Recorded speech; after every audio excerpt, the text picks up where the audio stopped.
Thank you. So I looked today, and these lectures have now been they've been viewed 1 million times. So that's pretty amazing, really.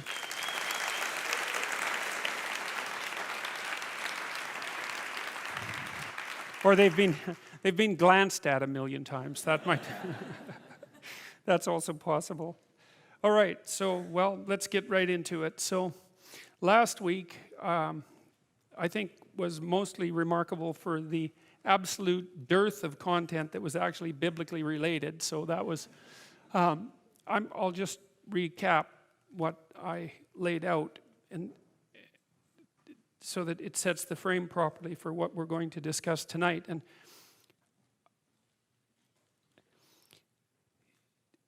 I presented you with an elaborated description of this diagram, essentially, which I spent quite a lot of time formulating, probably about 25 years ago, I guess, which kind of accounts for its graphic primitiveness, I suppose. I was really pushing the limits of my 486 computer to produce that, I can tell you. So, and it's a description, a representation of the archetypal circumstances of life. And the archetypal circumstances are the circumstances that are true under all conditions for all time. And so you can think about them as descriptively characteristic of the nature of human experience. That's not exactly the same as the nature of reality, but because you can divide reality into its subjective and objective elements, and there's utility in doing that, but these sorts of representations don't play that game. They consider human experience as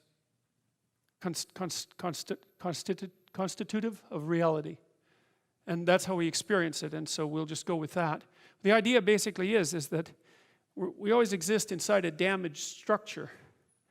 And that structure is partly biological, and it's partly sociocultural. It's partly what's been handed to us by our ancestors, both practically in terms of infrastructure, but also psychologically in terms of the active learned content of our psyches. And so that would include, for example, our ability to utilize language and the words that we use and the phrases that we use and the mutual understanding that we develop as a consequence of interacting with each other. Archetypally speaking, that structure is always dead and corrupt. And the reason it's dead is because it was made by people who are dead. And the reason it's corrupt is because things fall apart of their own accord. And the fact that people don't aim properly, let's say, speeds along that process of degeneration. And so what that means, and I think this is something worth knowing. Maybe I'll try standing back here and see if that problem goes away. What that means is that young people always have a reason to be upset and cynical about the current state of affairs. And it's that way forever. And so it's useful, I think, to consider such considerations or such conceptualizations as the patriarchy in that light, because it's an archetypal truth that the social structure is corrupt and incomplete. And what that means is that it's something that you have to contend with every moment in some sense of your life. It's a permanent fact of existence. And to be upset that the structures, the social structures, or even the biological structures within which we live are incomplete and imperfect, to take that personally, that's the worst part of it. To take that personally is a misreading of the existential condition of humankind, because it's always the case that what you have been given and what you live in is degenerate and corrupt and in need of repair. And it's easier just to accept that, because there's also a positive element, and the positive element is, well, you've been granted something rather than nothing, and maybe you haven't been granted pure hell, because especially in a culture like ours where many things actually function quite well, So there's room for gratitude there, even if it's a broken machine. It's not one that's completely devastated, and it's not absolutely hell-bent at every second on your misery and destruction. And it easily could be, because many societies are like that. And so the fact that we happen to live in one that isn't corrupt beyond imagining is something to be eternally grateful for. Well, so we live inside a damaged structure, and we also bear responsibility for that damage, because we don't do everything we can to constantly repair it. And you might say, well, that's actually one of the fundamental, people say, well, what's the meaning of life? What they really mean is, what's the positive meaning of life? Because as we've already discussed, the negative meanings of life are more or less self-evident. Well, the positive meaning of life is to be found in noting the state of lack of repair of the walled city that you inhabit, and then sallying forth to do something about that, to repair the breaches and to fix up the walls and to make the structure that you inhabit as secure and as productive as it possibly can be. And there's no shortage of opportunities to do that. You can do that in your own mind. You can do that in your own room. You can do that in your own household, in your local community. And maybe if you get good at doing it at all those levels, then you can start to look beyond that. And so there's challenges. That's the thing that's kind of interesting about this insufficient structure, is that it has a set of challenges built into it because of its insufficiency, and perhaps even because of its corrupt nature, that calls forth the potential response from you of heroic adventure. And the heroic adventure is to man the barricades and repair the city. And you can always do that. It doesn't matter what your personal circumstances are. There's always something that isn't right near you, isn't correct, isn't laid out properly, that you could just fix if you wanted to. And one of the things that we're going to talk about tonight is the idea that if you adopt an attitude that's like that the role that you should play is to make things better wherever you are, however you can, that what would actually happen would be that things would get better wherever you are in all sorts of ways, and that we've really, as a species, you might say, or maybe even as singular individuals, we've explored that rarely. It isn't something that's put forth as a proposition that often, and it's quite surprising to me. And I had an interesting experience the other day. I went to the keg. I go there because I have food allergies, and they're very careful with people who have food allergies. And the waiter took me to the table, and he said that he had been watching my lectures, and that's a very common experience. And he was happy about that, and he said that he'd had 2 promotions at the keg in the last 4 months because he'd been watching my lectures. And I really found that an affecting experience, because you might say, well, he's working as a waiter at the keg, and there's nothing particularly heroic about that. And I disagree with that, actually, because I don't care where you're located, you can do a hell of a job, and I mean that literally.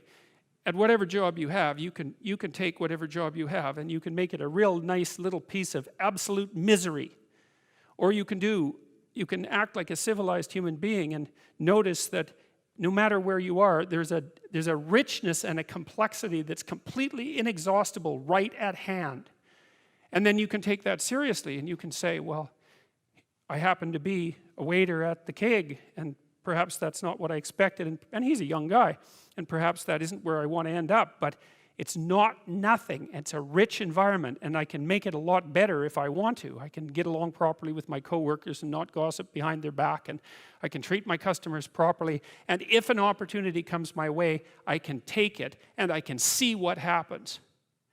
And so he said that's what he'd started doing, and that things were working out much better for him. He was in a much better job than he was 3 months ago. And 3 months, that's nothing, right? I mean, that's a nice trajectory. It's an uphill trajectory, and that's what you want, really. An uphill trajectory is actually even better than being somewhere good, as far as I'm concerned, because one of the things that really makes your life meaningful is the clear realization that you're headed somewhere better than you are now. And then it's even better if you also understand that there's a direct causal relationship between the things that you're doing and the steepness of that incline. And so I get a lot of letters from people like that, and they're most frequently young men, although not always. And they say, well, I've been listening to these lectures, and I decided that I'm going to try to take responsibility for my life. And so I've started to stop doing all the stupid things that I know that are stupid, that I know I shouldn't be doing. And I've started doing some of the things that aren't stupid that I know I should be doing, which seems pretty obvious, really, if you think about it. But obvious though it may be, that isn't necessarily what people do. And then they write and say, you can't believe what difference that makes. And they're thrilled about it. And so I'm thrilled about it when I get letters like that, because I really don't experience anything as better than a letter like that or a message like that, because it's so good to see things that aren't so good replaced by something better. And I really do think it's an open question. I truly believe it's an open question to what degree we could make things better if that's what we actually aimed at doing. You know, in some of the stories that we've covered already, the story of Cain and Abel in particular is really an analysis of that problem, which is so remarkable. It occurs so early in this document. It's such a foundational story.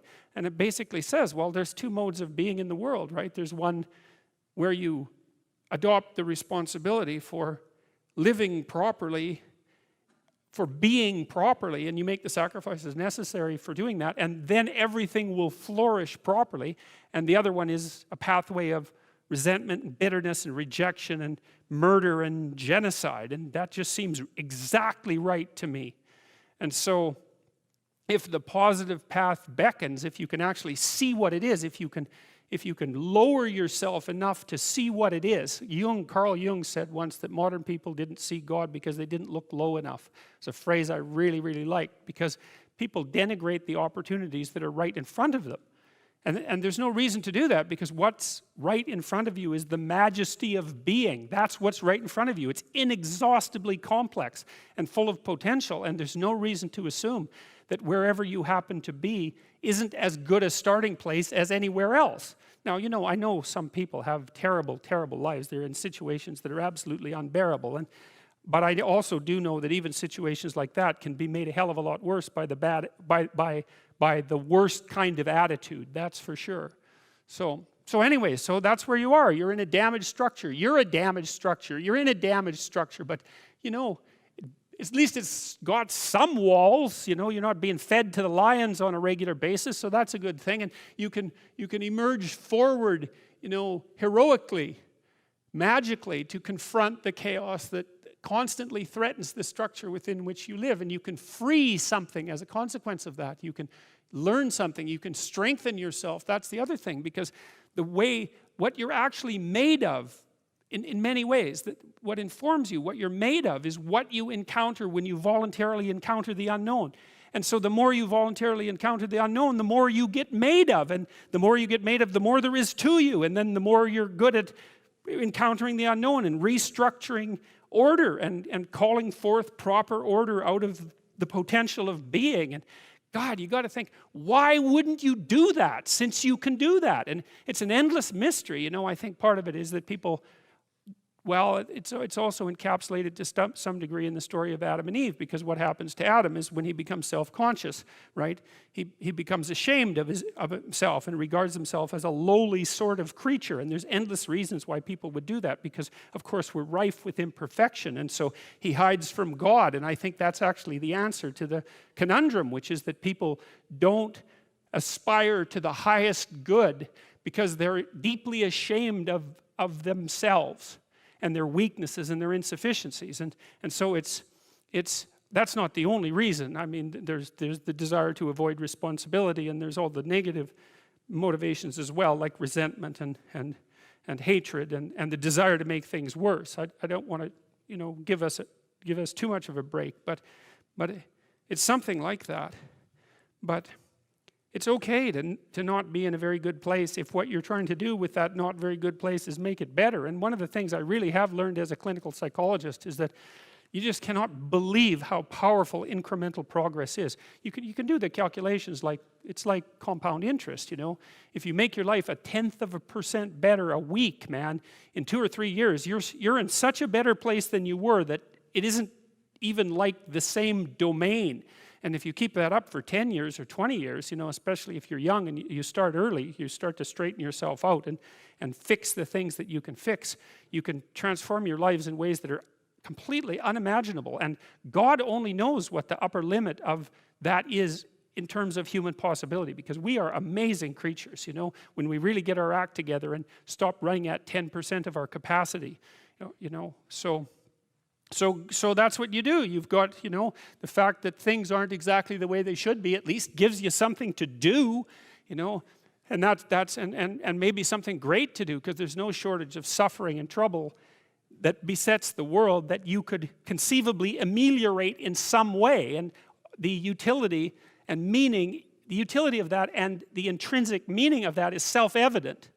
So it also makes me curious about nihilism, for example, and despair, because, I mean, I understand those emotions, I understand them deeply, and the intellectual mindset that goes along with it, but they just seem beside the point to me in some sense, because there are so many things that need doing that all you really have to do is open your eyes and look at them and then decide that you're actually going to do something about them. And you might think, well, what's within my scope of influence is so trivial that it's not worth doing. It's like, it won't stay trivial for long if you do it. Not at all, and I don't think it's trivial to begin with. I really don't believe that anything done right is trivial. And my experience in my life has been that anything I actually did paid off. It didn't pay off necessarily in the way that I expected it to pay off. That's a whole different story. But if it was genuine commitment to do something, even if it went sideways and the outcome was really something other than what I expected, the net consequence over time was nothing but good. So every new frontier that can be conquered is an advance forward, and there's no shortage of frontier because we're surrounded by the unknown, we're surrounded by our own ignorance, and we can continually move into that domain, into the domain of chaos, or we can restructure pathological order, and that's the secret to proper being. And so then you encounter chaos that way, you know, and then you can regard yourself as the sort of entity that, despite its insufficiency, has the capability to conquer chaos, despite the danger of that. That's the other thing, because the fact that you're fragile is actually a precondition for your heroism, because if you weren't fragile, then there'd be nothing heroic about doing something difficult, right? Because if you couldn't be hurt or damaged or defeated or end up in failure, then where's the moral courage in the endeavor? It has to be that the fragility is built into the courage. And so it's not a reason not to engage in it at all. In fact, quite the contrary. And so then, you know, what do? Well, you put the city back together, and maybe the way you want it, so that it's functional and efficient and beautiful, and so that people can flourish there and flourish in a manner that makes them what would you say? That makes them feel that the unbearable catastrophe of being is worth it for the experience. That's what you're aiming at. And it's not an impossibility. It's not an impossibility. And then not only that, not only do you repair the city when you do that, but you make yourself the sort of thing that continually repairs the city. And that's even better. That's the end goal, because it's not the repair of the city that's the goal. It's the transformation of yourself into the thing that continually repairs the city. And so there's just no reason for that not to happen. And the more it can happen, the better. Well, there's an undercurrent to this story, and that is also the story of the flood. And that's the fact that, you know, the city can become corrupt because people don't engage in heroic endeavor, or perhaps because they engage in precisely the opposite of that, which is outright destructive behavior. And this is also something that's worth considering too, because if you consider your own manner of being, you know, you can say things to people like tell the truth and be good, and those are cliches, obviously, and so they lack power because they're cliches. But you can take them apart and utilize them in a manner that stops being a cliche. And you do that by being more humble about them, I would say. Because maybe you can't tell the truth because you don't know what the truth is. But one thing you can do is you can stop saying things that you know to be untrue. And you might say, well, how do I know that they're untrue? And the answer to that is, well, you need a whole philosophy of truth, the elaboration of an entire philosophy of truth to answer that question. And so we're not going to bother answering that question because in some sense at the moment it's beside the point. That isn't the issue. The issue is there are times in your life where you know that the thing that you're saying is not true. It's a deception. It's a lie of some sort, and you're using it to manipulate yourself or another person or the world. And you're also possessed, fully possessed of the idea that you can get away with it. And there's a satanic arrogance about that. In fact, that is the archetypal arrogance that's portrayed in the mythological character of Satan, because Satan is precisely the archetype of the element of the mind that believes that it can twist and bend the structure of reality without paying the price for that. And you can't imagine anything that's more arrogant than that, because really, do you really think that you can twist the structure of a reality and that that's going to work out for you without it snapping back? It's so obvious that that can't work, that everyone knows it. But anyways, back to the initial point, is that you know by the rules of the game that you yourself are playing, that some of the times you're violating the rules of the game that you're playing. And the first issue with regards to, say, stating the truth or behaving in a responsible manner would be merely stop cheating at whatever game it is that you've chosen to play. That's a good start, and that'll straighten out your life. It'll start to straighten out your life. And so, well, the flood, how does the flood tie into this? Well, you know, we live in a corrupt structure. We're corrupt as individuals. We live in a corrupt structure, and part of that corruption is just happenstance. It's the way things fall apart. But the other part of it is that not only are we not aiming up, we're actually aiming down. And the flood story is a warning, and it's a very clear warning. And the warning is, if you aim down enough, and then if enough of you aim down at the same time, everything will degenerate into something that's indistinguishable from the chaos from which things emerged at the beginning of time. It's something like that, because the cosmos that's presented in mythological representations is chaos versus order, right? The order is on top, you might say, and the chaos is always underneath. And the chaos can break through, or the order can crumble, and you can fall into the chaos, and that chaos is intermingled potential. And the way that you destroy the order and let the chaos rise back up, which is exactly how it's portrayed in the flood story, is by inhabiting the corpse of your father. That's one mythological motif. And feeding on the remains, and with no gratitude and no attempt to replenish what it is that you're taking from. And the warning in the flood story is, don't do that for very long, because things will happen that are so awful you cannot possibly imagine it. And that'll happen to you personally, and it'll happen to your family, and it'll happen to your community, and it's happened to people over and over throughout history. And it's quite interesting, you know, it's very soon after the story of Cain and Abel when you see evil enter the world in the story of Adam and Eve, along with self-consciousness. And evil there is the ability, that's the knowledge of good and evil, that's the ability to hurt other people self-consciously, to know what you're doing. And then, of course, instantly, Cain takes that to the absolute extreme, and he uses that capacity to destroy really what he loves best. He gets as close as a human being can to destroying the divine ideal, because, of course, his brother is Abel, and Abel is favored by God, and Cain destroys him, which Cain tells God at the end of that episode that his punishment is more than he can bear. And I think the reason for that is, where are you once you destroy your own ideal? What's left for you? There's nowhere to go. There's no up. And when there's no up, there's a lot of down.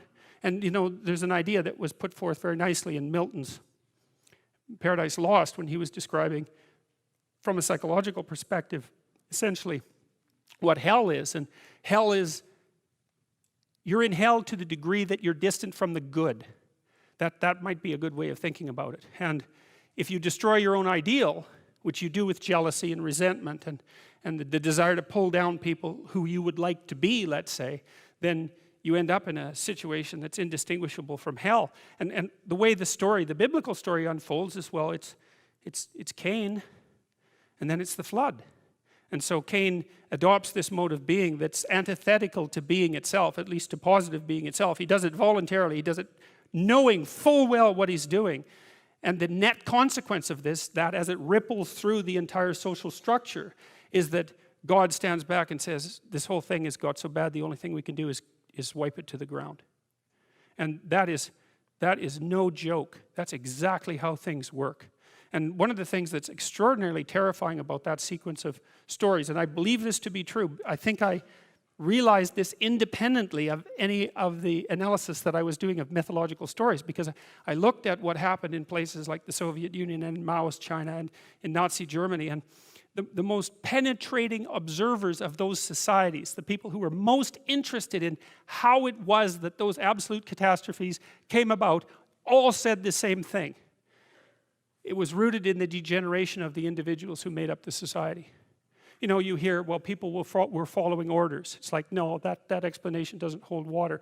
Or that you'd be punished if you resisted. Well, there was some truth in that, but nowhere near as much as people might think, especially at the beginnings of the process.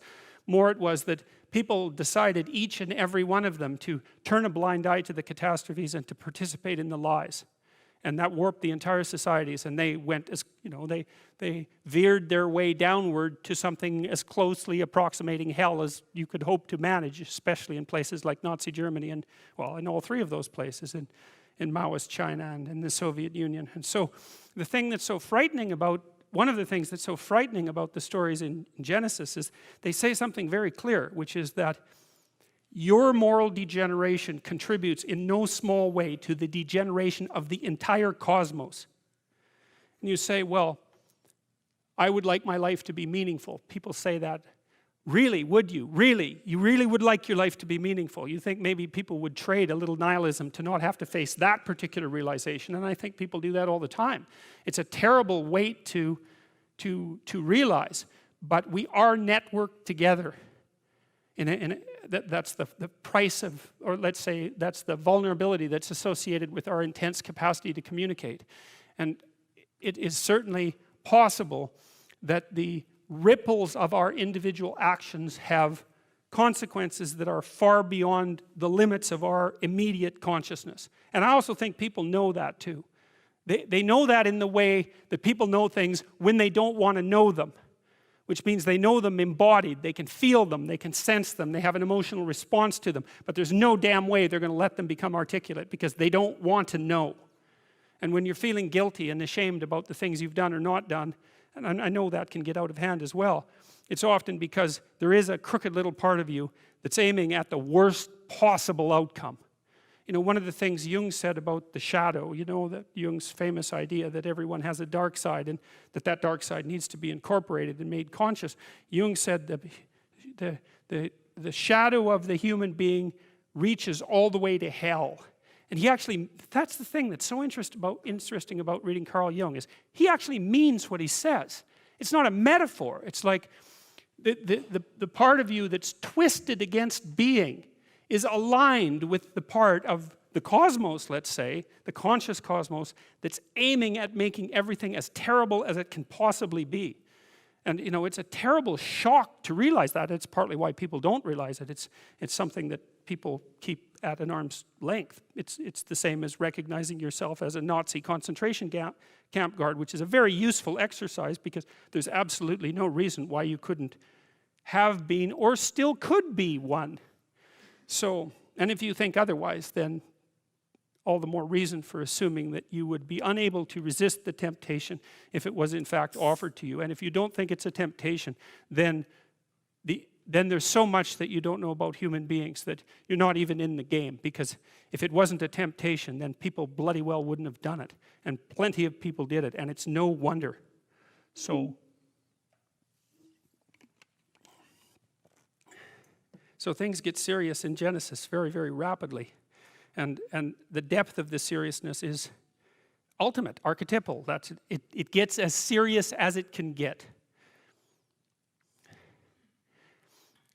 The story of Noah and the flood opens in a fragmentary manner, and I believe that these passages are part of a longer story that we only have bits and pieces of, and also one that's fragmented in its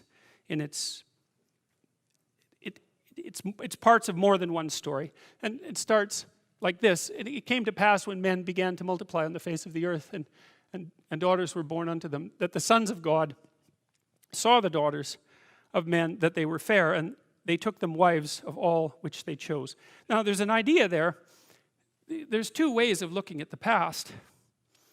And you can kind of see that in the political landscape that we inhabit. Now, on the more conservative end of the spectrum, people regard the past as the land of giants, right? They were the heroes of the past who established the current conditions that we exist in. And then the people on the left are more concerned perhaps with the, what would you call it, with the lineage of corruption that's come down through the centuries. And both of those perspectives are accurate. You can say, well, there were the great heroes of the past who established our modes of being. You can think of them as composite beings if you want. That's fine. It's a perfectly reasonable way of thinking about it.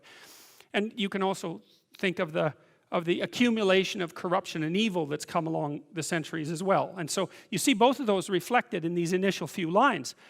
That the sons of gods, so those are the heroes, saw the daughters of men, that they were fair, and they took them wives of all of which they chose. Then this statement comes in as somewhat of a non sequitur. And the Lord said, my spirit shall not always strive with man, for that he is also flesh, yet his days shall be 120 years. And I looked at a variety of interpretations of that line because it doesn't seem to follow so clearly from the previous line, and exactly what it means isn't obvious, but it seems to be, the first line talks about the heroes of the past, and the second line says, wait a second, there's something corrupt about the human mode of being. And one of the consequences of that, as far as God is concerned, is that there are conditions under which the divine spirit will not strive with man.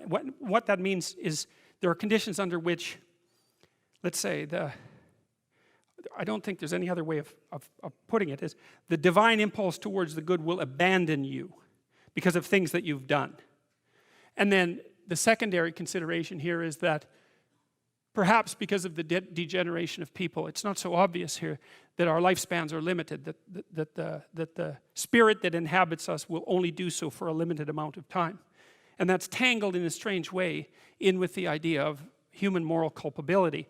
And that's posed against the notion of the giants of the past. And then it returns to the giant idea, the narrative returns to the giant idea and reads, there were giants in the earth in those days, and also after that, when the sons of men came in unto the daughters of men, and they bare children to them, and the same became mighty men which are of old, men of renown.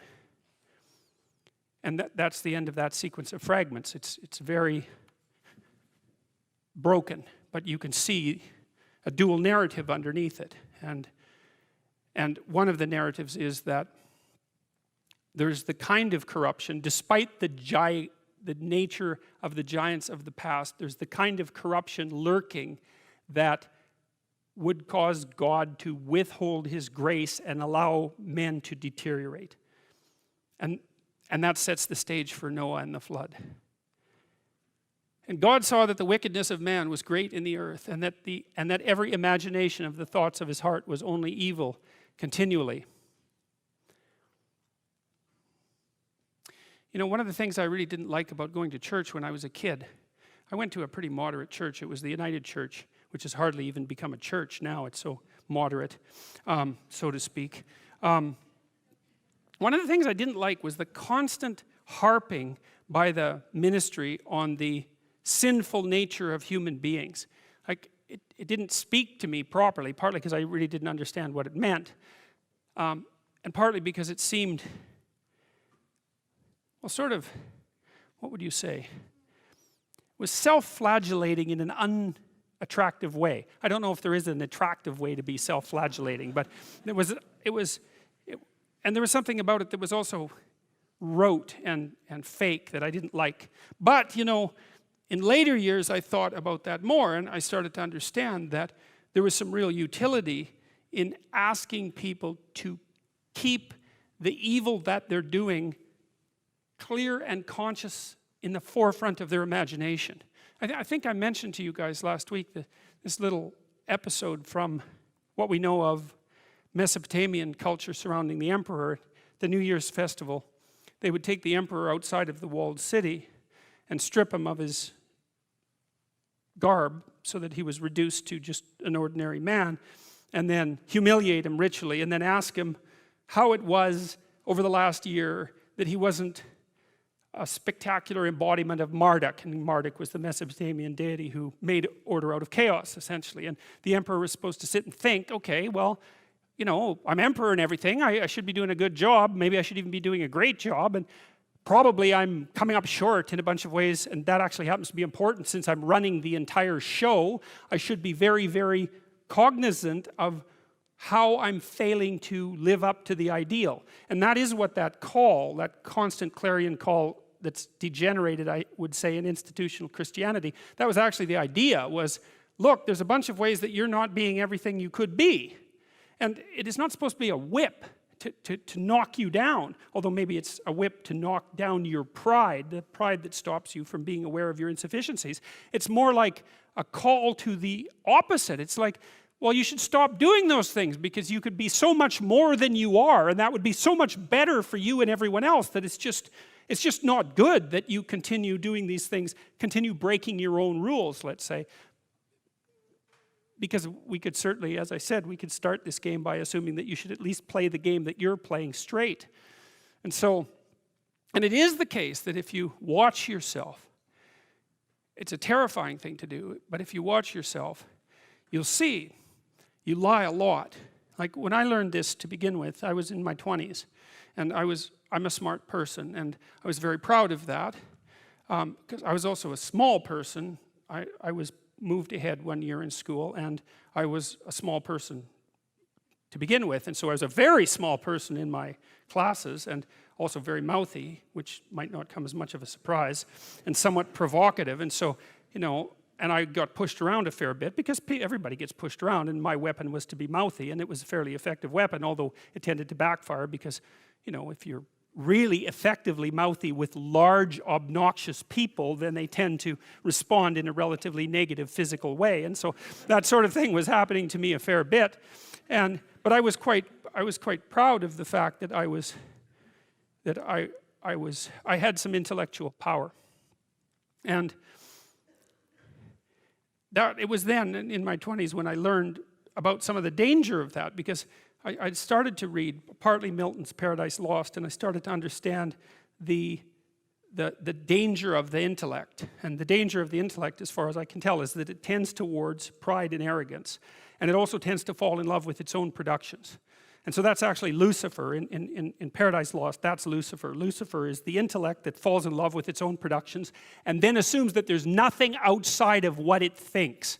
That's the totalitarian mentality, right? It's like we have a total system and we know how everything works, and we're going to implement it, and that'll bring about heaven on earth, right? That's the totalitarian mindset, and that's associated with intellectual arrogance. And at the same time, another thing was happening to me. So I was noticing that. I started to understand what that meant. And I also started to understand that there was more to life than the intellect, much more. Because I smoked too much, and I drank too much, and I weighed like 130 pounds. I wasn't in good physical shape. And like I had a lot of things to do when I went to graduate school to put myself together. And at the same time, I was trying to understand why things had gone so crazily wrong with the world, its encapsulation in the Cold War, and what role I might be playing in that, if any, or what role any of us were playing in that. At the same time, I was working at a prison, only a little bit. I worked with this crazy psychologist. He used to put jokes on his multiple choice tests. He was a really eccentric guy, but I really liked his courses. He taught a course on creativity, and he was also a prison psychologist, and he was an eccentric guy, and he, for some reason, liked me, and maybe because I was eccentric too, and he invited me to go out to the Edmonton Maximum Security Prison with him a couple of times, which I did, and that was a very interesting experience, because I was trying to figure out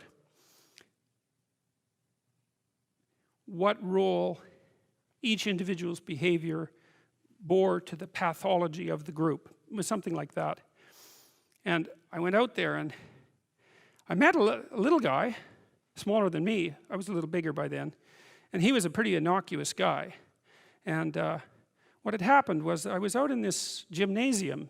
It looks like a high school, a prison, which is really quite telling in my estimation. But And there were all these like monsters in there weightlifting, and like they were monsters. I remember one guy who was tattooed everywhere, and he had like a huge scar running down the middle of his chest. It looked like someone had hit him with an axe, and and I was in there, and I had this weird cape that I used to wear that I bought in Portugal, and some boots that went along with it. And yeah, it was like an 1890s Sherlock Holmes cape, and it was really like it was from the 1890s, because this little village was up on a hill. It was a walled city on a hill, and they sold these things, and I don't think they'd changed the style since 1890, and so I thought they were really cool, and so I was wearing that, which wasn't perhaps the most conservative garb to don if you're going to go to a maximum security prison. So anyways, I was in the gymnasium, and the psychologist left, and God only knows. I mean, that's what he was like. And all these guys came around me, and they were offering to trade their prison clothes for my cape, and it was it was like I was being made an offer I couldn't refuse, and so I didn't really know what to do. And then this little guy said something like that the psychologist sent me to come and take you away, or something like that.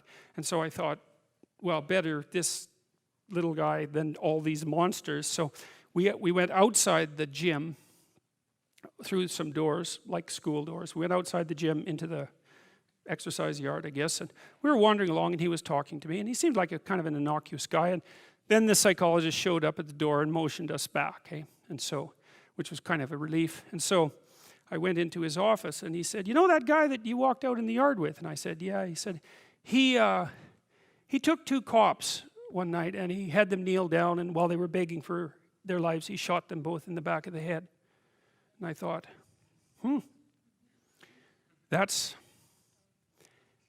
see, the thing that was so interesting was that he was so innocuous, right? Because what you'd hope is that someone like that would be very much unlike you, let's say, and certainly wouldn't be like someone innocuous that you'd met. What you'd want is that the guy would be like, half werewolf and half vampire, so you could just tell right away that he was a cold-blooded killer.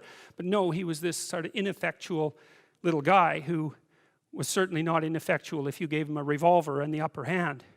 And so that made me think a lot about the relationship between being innocuous and being dangerous. And then another thing happened. I met another guy out there, and then a week or two later I heard that he and a friend of his had held another guy down and pulverized his left leg with a lead pipe, like just pulverized it.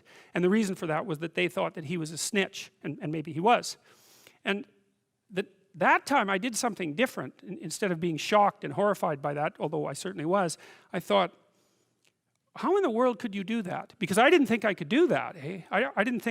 I thought that there was a qualitative distinction between me and those people.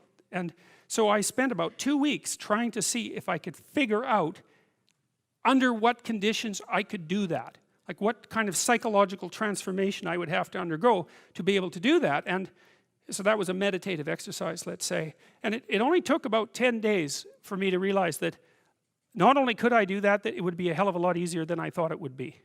And that's sort of where that wall between me and what Jung described as the shadow started to fall apart. And that also was very useful, because I started to treat myself as a somewhat different entity, because I hadn't been aware up to that point, because I thought I was a good guy. And there's no reason for me to think that, because you're not a good guy unless you've really made a bloody effort to be a good guy. You're just not. It's not easy. And so you're probably a moderately bad guy. And that's a long ways from being an absolutely horrible guy, but it's also a long ways from being a good guy. And so, but I had a little more respect for myself after that, because I also understood that there was a monstrous element to the human psyche that you needed to respect. And that was part of you, that you should regard yourself in some sense as a loaded weapon. It's very useful around children to regard yourself as a loaded weapon, because around children you are a loaded weapon. And the terrible experiences that many children have with their parents are testament to that. Anyways, about the same time, and I don't exactly know how these things were causally related. I guess it was because I was trying to figure out who I was and how that could be fixed, something like that. I started to pay very careful attention to what I was saying. I don't know if that happened voluntarily or involuntarily, but I could feel a sort of split developing in my psyche. And the split, and I've actually had students tell me the same thing that has happened to them after they've listened to some of the material that I've been describing to all of you. But I split into two, let's say. And one part was let's say the old me that was talking a lot and that liked to argue and that liked ideas. And there was another part that was watching that part, like just with its eyes open and neutrally judging. And the part that was neutrally judging was watching the part that was talking and going, that isn't your idea. You don't really believe that. You don't really know what you're talking about. That isn't true. And I thought, that's really interesting. So now and that was happening to like 95% of what I was saying. And so then I didn't really know what to do. I thought, okay, this is strange. So maybe I've fragmented and that's just not a good thing at all. I mean, it wasn't like I was hearing voices or anything like that. I mean, it wasn't like that. It was well, people have multiple parts. So then I had this weird conundrum. It was like, well, which of these two things are me? Is it the part that's listening and saying, no, that's rubbish, that's a lie, you're doing that to impress people, you're just trying to win the argument, you know. Was that me, or was the part that was going about my normal verbal business me? And I didn't know, but I decided I would go with the critic. And then what I tried to do, what I learned to do, I think, was to stop saying things that made me weak. And that I mean, I'm still trying to do that because I'm always feeling when I talk whether or not the words that I'm saying are either making me align or making me come apart. And I think the alignment, I really do think the alignment I think alignment is the right way of conceptualizing it, because I think if you say things that are as true as you can say them, let's say, then they come out of the depths inside of you. Because we don't know where thoughts come from. We don't know how far down into your substructure the thoughts emerge. We don't know what processes of physiological alignment are necessary for you to speak from the core of your being. We don't understand any of that. We don't even conceptualize that, but I believe that you can feel that. And I learned some of that from reading Carl Rogers, by the way, who's a great clinician, because he talked about mental health in part as the coherence between the spiritual or the abstract and the physical, that the two things were aligned. And there's a lot of idea of alignment in psychoanalytic and clinical thinking. But anyways, I decided that I would start practicing not saying things that would make me weak. And what happened was that I had to stop saying almost everything that I was saying. I would say 95% of it. It's a hell of a shock to wake up and I mean, this was over a few months, but it's a hell of a shock to wake up and realize that you're mostly dead wood. It's a shock. You know, and you might think, well, do you really want all of that to burn off? It's like, well, there's nothing left but a little husk, 5% of you. It's like, well, if that 5% is solid, then maybe that's exactly what you want to have happen.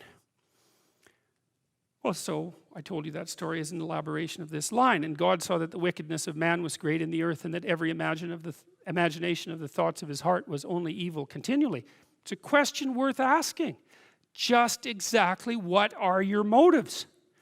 Well, you know, maybe they're purer than mine were, and it's certainly possible. I don't think that I'm naturally a particularly good person. I think I have to work at it very, very hard. And I don't necessarily think that everyone is like that. But some people are worse than that. And everyone's like that to some degree. So it's worth thinking about. Just how much trouble are you trying to cause? You know, and the other thing you might think about is that if you're not doing something important with your life, by your own definition, because that's the game that we're playing, you get to define the terms, at least initially, maybe you're prone to cause trouble just because you don't have anything better to do. Because at least trouble is more interesting than boring. You know, that's something you learn if you read Dostoevsky. Dostoevsky knew that extraordinarily well. And so if you're not doing something, if you're not pushing yourself to the limits of your capacity, then you have plenty of leftover, what would you say, willpower, energy, and resources to devote to causing interesting trouble. And so, well, so I would say this is also an archetypal scenario. God saw that the wickedness of man was great in the earth, and that every imagination of the thoughts of his heart was only evil continually. That's something to meditate on. And it's not self-destructive, because what it is an attempt to, it's like the diagnosis of an illness. It's like if that does happen to be the case for you, or to some degree, maybe it's only 10% of you or something, or maybe it's 90%, well then coming to terms with that is excellent, because then maybe you can stop doing it. And what would be the downside to that? You'd have to give up your resentment, obviously, and your hatred and all of that, and that's really annoying, because those emotions are they're easy to engage in, and they're engaging, and they have this feeling of self-righteousness with them, and that goes along with them. But you're not doing this in order to put yourself down. You're doing this in order to separate the wheat from the chaff, and to leave everything that you don't have to be behind.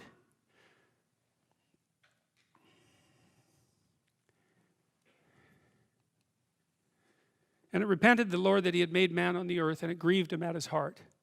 And the Lord said, I will destroy man, whom I have created from the face of the earth, both man and beast, and the creeping thing, and the fowls of the air, for it repenteth me that I have made them. What's the idea? Well, the idea is that the cosmos that God created had become corrupt. And that's a funny thing, because, you know, this is the other thing about Genesis that always hits me, is that that's also true. I told you that the Mesopotamians believed that human beings were made out of the blood of Kingu, who was the worst monster that the dragon of chaos could imagine. That's a pretty harsh diagnosis. But the reason the Mesopotamians believed that is because they knew, as did the authors of Genesis, that human beings are the only creatures in the cosmos, let's say, the cosmos of being, who are actually capable of deceit, conscious deceit and malevolence. And the question is, to what degree does the expression of that conscious deceit and malevolence corrupt things so badly that it would be better that they didn't exist at all? Well, you see stories. There's a story associated with this in the Epic of Gilgamesh, associated with the flood, that has exactly the same underlying narrative structure. In fact, some people think the story of Noah was derived from it, where the gods who created repented of their creation and determined that erasing it would be better than allowing it to propagate. And you see the same thing in the Mesopotamian creation myth, the Enuma Elish, because the early gods, so they're representatives of the giants of humanity, I would say, make so much noise and are so careless that the original creator god, Tiamat, and her consort, Tiamat, decides to wipe them from the face of the earth. And so, when you read something like this, if you read it from an informed historical perspective, it starts to have a depth that makes it transcend this sort of archaic and fairy tale-like element of the story. It's like, I've read some very terrible things about what happened in Nazi Germany, and what happened when the Japanese invaded China, and just what happened generally in the history of mankind. And things can get so bad that it takes the imagination of a very bad person to conceptualize them. And when they get that bad, this is the only kind of language that works to describe them. You know, that's another thing that I've discovered working with my clinical clients, is that when their lives are really not going well, you know, when they're close to suicide, or when they're close to homicide, or when there are things going on in the family that are so corrupt and terrible that they reach back generations and they're aimed at nothing but misery and destruction, the only language that suffices has a religious tone. Because there's nothing else that's available to describe what's happening with the proper level of seriousness. And it might be that you've never encountered a situation that required that level of seriousness, but that doesn't mean that those situations don't exist. They exist. You generally do everything you can to avoid being ensconced in them, but they certainly do exist, and the probability that you'll encounter a situation like that or two at some point in your life is extraordinarily high. You'll tangle with someone who's malevolent right to the core, and maybe it'll be you that is, and that'll be a big shock. And then these sorts of things, these sorts of poetic descriptors start to become much more real. But Noah found grace in the eyes of the Lord. These are the generations of Noah. Noah was a just man and perfect in his generations, and Noah walked with God. That's an interesting line, because if you remember back in the story of Adam and Eve, what happens to Adam, once he eats the fruit of the tree of the knowledge of good and evil, and wakes up, the scales fall from his eyes, becomes self-conscious, develops the knowledge of good and evil, is he won't walk with God when God calls him in the garden. And so Noah is Adam without the fall, essentially. And there's something that Noah's doing right that motivates God to spare him, or maybe to show him a pathway through the emergent chaos, something like that. And that's worth thinking about a lot, because there will be situations in your life where what you face is the emergent chaos. And maybe that'll be some terrible catastrophe inside your family, or maybe it'll be something that's occurring on a much broader social level. But the chaos is coming, and what you're going to want to know, unless you want to be a denizen of the chaos or even a contributor to it, and perhaps that is what you want, because many people under those circumstances choose that. What you want is to know how you build an ark and get through it. That's what you, if you're interested in life, if you're interested in proper being, and you're disinclined to produce any more suffering than necessary, then you want to know how to conduct yourself when the catastrophe comes, so that you have a reasonable possibility of moving through it and starting anew. So when this old story says, well, God's not happy and he's going to wipe everything out, it's like, well, you might want to take that seriously. And then when it says, but there's one person who had a mode of being that protected him from that, that's also something you might want to take seriously, because you might want to know what that mode of being is, because you might need to use it. And so these sorts of things are practical in the deepest possible sense. They're real in the deepest possible sense, and practical in the deepest possible sense. So Noah walked with God. Now I'm going to switch way ahead here, because you know, I said at the beginning of the lecture series that the Bible is a hyperlinked text, and everything refers to everything else. And so there's utility in reading it in linear order, but it's not a linear document. It's a document that you can move through in an infinite number of, there's an infinite number of pathways that you can use to walk through it. And all of the document expands upon and refers to all of the rest of the document. And so I'm going to switch to the Sermon on the Mount, which I think is probably the key document in the New Testament.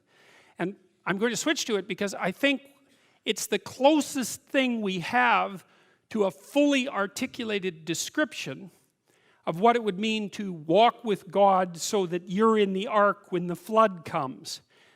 It's the most fully articulated realization of that idea that leaps out of the metaphorical. Because if I say, well, you should conduct yourself like Noah and walk with God and build an ark, obviously those are poetic and metaphorical suggestions, and it's not that easy to bring them into practice, right? It's the distance, there's a big distance between you and the archetype. It isn't obvious how to manifest it in your own life, and what has to happen is the archetype has to be differentiated and articulated so that it becomes sufficiently practical and personal so that you can actually implement it. So I'm going to take apart some of the Sermon on the Mount.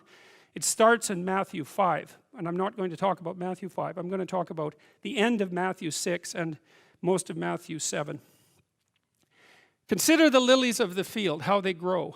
They toil not, neither do they spin. And yet I say unto you, that even Solomon in all his glory was not arrayed like one of these.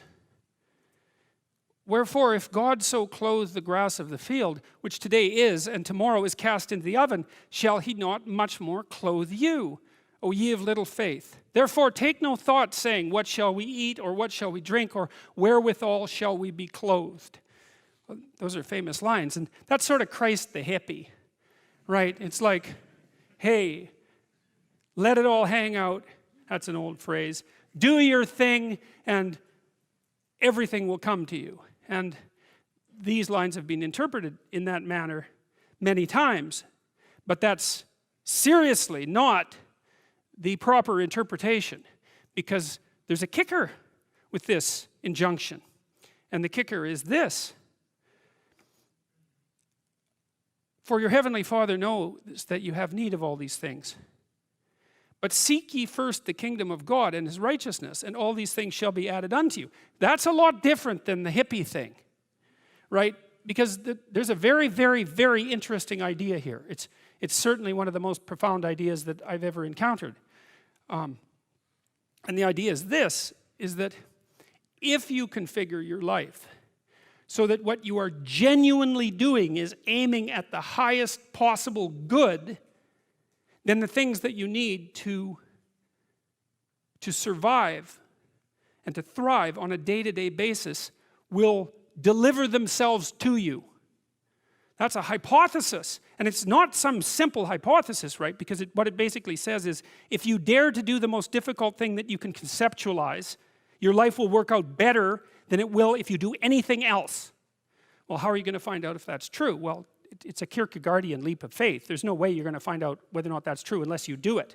So no one can tell you either, because just because it works for someone else, I mean, that's interesting and all that, but it's no proof that it'll work for you. You have to be all in this game. And so the idea is, seek ye first the kingdom of God and his righteousness. It's like, that's actually a fairly important caution when you're talking about not having to pay attention to what you're going to eat or what you're going to wear. It's like, what it's essentially saying is that those problems are trivial in comparison. And the probability is that if you manifest yourself properly in the world, that those things will come your way is extraordinarily high. And I believe that that's exactly right. I mean, I've watched people operate in the world, and I would say that there is no more effective way of operating in the world than to conceptualize the highest good that you can and then strive to attain it. There's no more practical pathway to the kind of success that you could have if you actually knew what success was. And so that's what this sermon is attempting to posit. It's like in the story of Pinocchio. You know, what happens at the beginning of the story of Pinocchio is that Geppetto wishes on a star. We talked about that a little bit. And so what Geppetto does is align himself with the metaphorical manifestation of the highest good he can conceptualize. And he makes a commitment, let's say. He aims at the star, and for him the star is the possibility that he can take his creation, a puppet, right, whose strings are being pulled by unseen forces, and have it transform into something that's autonomous and real. Well, that's a hell of an ambition. You know, and we're wise enough to put that in a children's movie, but too foolish to understand what it means. It's such an interesting juxtaposition that we can both know that and not know it at the same time. You can go to the movie, you can watch it, and it makes sense, but that doesn't mean that you can go home and think, well, I know what that meant. Well, people are complicated, right? We exist at different levels, and all the levels don't communicate with one another. But the movie is a hypothesis, and the hypothesis is there's no better pathway to self-realization and the ennoblement of being than to posit the highest good that you can conceive of and commit yourself to it. And then you might also ask yourself, and this is definitely worth asking, is do you really have anything better to do? And if you don't, well, why would you do anything else? Therefore, take no thought for the morrow shall take thought for the things of itself. Sufficient unto the day is the evil thereof. I spent a long time trying to figure out what that meant too, because it's another one of those lines that can easily be read as pro-grasshopper and anti-ant. You know, you remember the old fable of the grasshopper and the ant? Maybe not. I'm not going to tell it, but the ant works and the grasshopper fiddles, and the ant has a pretty good time in the winter and the grasshopper dies. And so this is like a pro-grasshopper line, but it's not, because it says something else. It says that if you orient yourself properly and then pay attention to what you do every day, that works.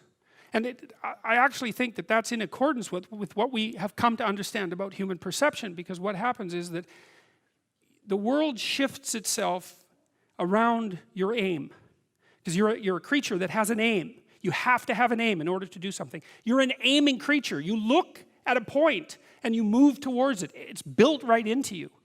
And so you have an aim. Well, let's say your aim is the highest possible aim. Well then, so that sets up the world around you. It organizes all of your perceptions. It organizes what you see and you don't see. It organizes your emotions and your motivations.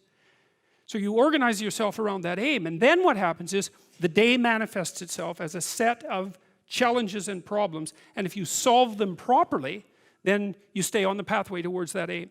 And you can concentrate on the day. And so that way you get to have your cake and eat it too, because you can point into the distance, the far distance, and you can live in the day.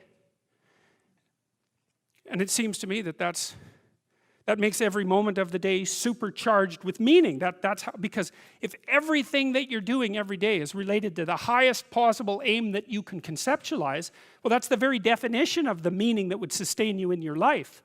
Well, and then the issue is, well, back to Noah. Well, all hell's about to break loose and chaos is coming. It's like when that's happening in your life, you might want to be doing something that you regard as truly worthwhile. Because that's what will keep you afloat when everything is flooded. And you don't want to wait until the flood comes to start doing that, because if your ark's half built and you don't know how to captain it, the probability is very high that you'll drown.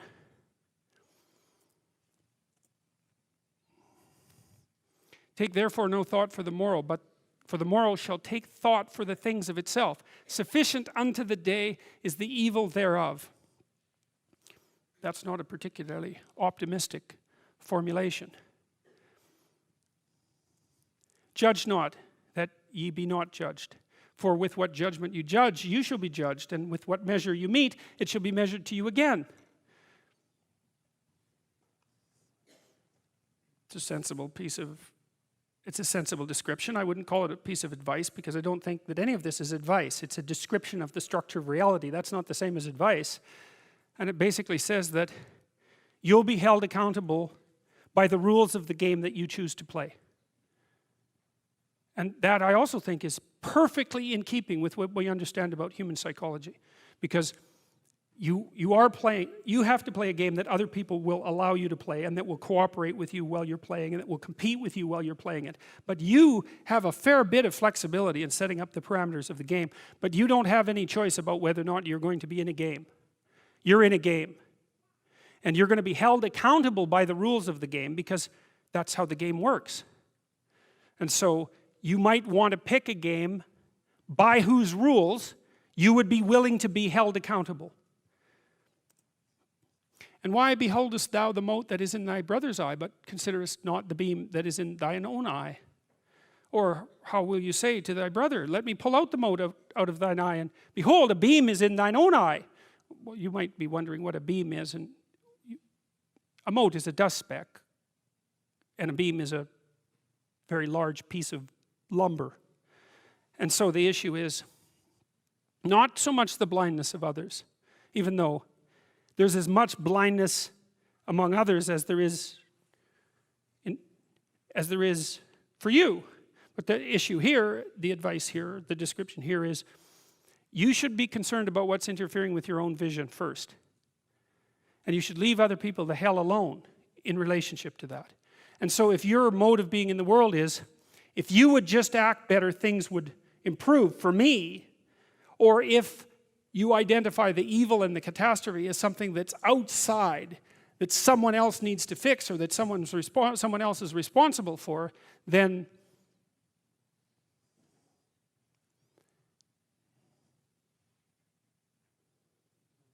you're not going to fix that. And you're going to remain blind to the things that you're doing and not doing that make things not go well. And so it's just better to think, all right, I'm probably blind in many, many ways. And maybe there are some ways that I could rectify that, because it's highly probable that you're blind in all sorts of ways. I mean, in fact, it's virtually certain. And so it's just more useful to think, how is it that I'm wrong in this situation? I'll tell you something that I learned to do when I was arguing with my wife, which happened quite frequently, because when you actually communicate with people, you find out that there's many things that you don't agree on. And that's because you're actually different creatures. And so if you're actually going to have a truthful conversation, then you're going to find out that you don't see things the same way, and then you can either pretend that that's not the case and gloss over it and then end up in a 30-year silent war, or you can have the damn fight when you need to have it and see if you can straighten it out. So now and then we'd get in a situation where we were at loggerheads, we couldn't move. And, it would spiral up into hate speech, let's say. Because, yeah, everyone laughs because they know they manifest plenty of hate speech towards those they love. So one of the things we learned to do was, when we hit an impasse, was to separate and to go our own ways and to go sit and think, okay, look, we're at this unpleasant situation. We can't figure out how to move forward. I'd always think, of course it's her fault. Obviously it's her fault. At least 95%. But maybe there was something I did that contributed like 5% to it. And so I would sit and think and ask myself a question, which was, is there anything I did in the last 6 months that increased the probability that this impasse would manifest itself? And I'll tell you, you have no idea how fast your mind will generate an answer to a question like that. Because there's undoubtedly some idiotic thing that you did, that you remember, that increased the probability that you're going to have your hands around the throat of the person that you love. And then you can go tell them that. And then you can have a conversation, especially if they do the same thing. Say, look, here's how I'm an idiot in this situation. And the other person says, well, yeah, here's how I'm an idiot. And then you're two idiots, and then maybe you can have a conversation. So, thou hypocrite, first cast out the beam out of thine own eye, and then shalt thou see clearly to cast out the mote of thy brother's eye. That's, hey, hard to argue with that. Ask, and it shall be given you. Seek, and ye shall find. Knock, and it shall be opened unto you. For everyone that asketh receiveth, and he that seeketh findeth, and to him that knocketh it shall be opened. That sounded pretty optimistic again. But again, I think it's a description of the structure of existential reality, and by which I mean,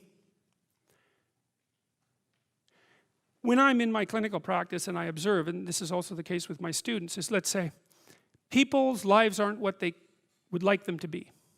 And so then you ask, why? Well, forget about tragedy and catastrophe, because that's self-evident, and we're not going to discuss that.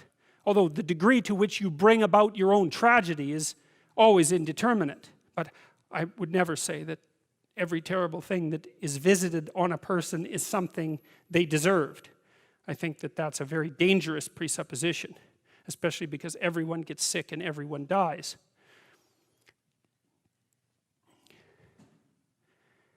But one of the main reasons that people don't get what they want is because they don't actually figure out what it is. And the probability that you're going to get what would be good for you, let's say, which would even be better than what you want, right? Because, you might be wrong about what you want easily. But maybe you could get what would really be good for you. Well, why don't you? Well, because you don't try. You don't think, okay, here's what I would like if I could have it. And I don't mean in a way that you manipulate the world to force it to deliver you goods for status or something like that. That isn't what I mean. I mean something like, imagine that you were taking care of yourself like you were someone you actually cared for. And then you thought, okay, I'm caring for this person. I would like things to go as well for them as possible. What would their life have to be like in order for that to be the case? Well, people don't do that. They don't sit down and think, all right, let's figure it out. You've got a life. It's hard, obviously. It's like 3 years from now, you can have what you need. You've got to be careful about it. You can't have everything. You can have what would be good for you, but you have to figure out what it is, and then you have to aim at it. Well, my experience with people has been if they figure out what it is that would be good for them, and then they aim at it, then they get it. And it's strange because it's a strange thing. It's not quite that simple because, you may formulate an idea about what would be good for you, and then you take 10 steps towards that, and you find out that your formulation was a bit off, and so you have to reformulate your goal. So you're kind of going like this as you move towards the goal. But a huge part of the reason that people fail is because they don't ever set up the criteria for success. And so, since success is a very narrow line and very unlikely, the probability that you're going to stumble on it randomly is 0. And so there's a proposition here, and the proposition is, if you actually want something, you can have it. Now the question then would be, well, what do you mean by actually want? And the answer is that you reorient your life in every possible way to make the probability that that will occur as certain as possible. And that's a sacrificial idea, right? It's like, you don't get everything. Obviously. But maybe you can have what you need. And maybe all you have to do to get it is ask. But the asking isn't a whim or today's wish. It's like, you have to be deadly serious about it. You have to think, okay, like, I'm taking stock of myself. And if I was going to live properly in the world, and I was going to set myself up such that being would justify itself in my estimation, and I don't mean as a harsh judge, exactly what is it that I would aim at? Well, one of the things I've found is that in test of this theory, let's say, you could try this. This is a form of prayer, knocking. Sit on your bed one day and ask yourself, what remarkably stupid things am I doing on a regular basis to absolutely screw up my life? And if you actually ask that question, but you have to want to know the answer, right? Because that's actually what asking the question means. It doesn't mean just mouthing the words. It means you have to decide that you want to know. You'll figure that's out so fast it'll make your hair curl. It's as if Jung thought about this. He thought that people had two poles of consciousness, and one was the individual consciousness that we each identify with, and the other was something he called the self, and the self is you might think about it as the divine within. That's close enough approximation. It's the universal part of your consciousness. It's your conscience. That's another way of thinking about it, whatever your conscience is. But it's something that you can consult. It's like the Socratic daemon. Socrates said that the thing that made him different than everyone else in Greece was that he consulted his daemon, his genius. He asked himself how it was that he should conduct himself in the world, and then he did that, whatever it was. He didn't try to force a solution, he didn't try to force a solution selfishly. He asked, I'm going to manifest myself in the best possible manner in the world. I would like to do that. What would that be? Well, you're perfectly capable of thinking. God only knows how. You're perfectly capable of immense feats of imagination and dream and fantasy. God only knows how you do all of that. What would happen if you consulted yourself about the best possible outcome for you? You might get an answer. Well, that's what this proposition is.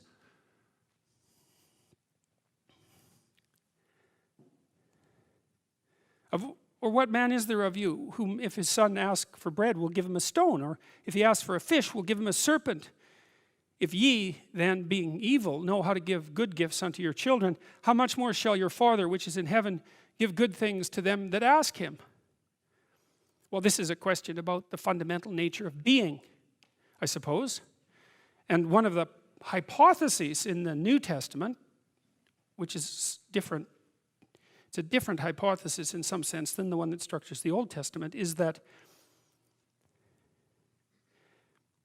faith makes being good. It's a very interesting proposition, and so the notion would be, and it's an action-oriented issue as well. You act out the proposition that if you act properly in the world, that being will reveal itself to you as benevolent. But you will not know. You'll never know unless you do it. So this is a call to that. Act out the proposition that if you act properly, that being itself is benevolent.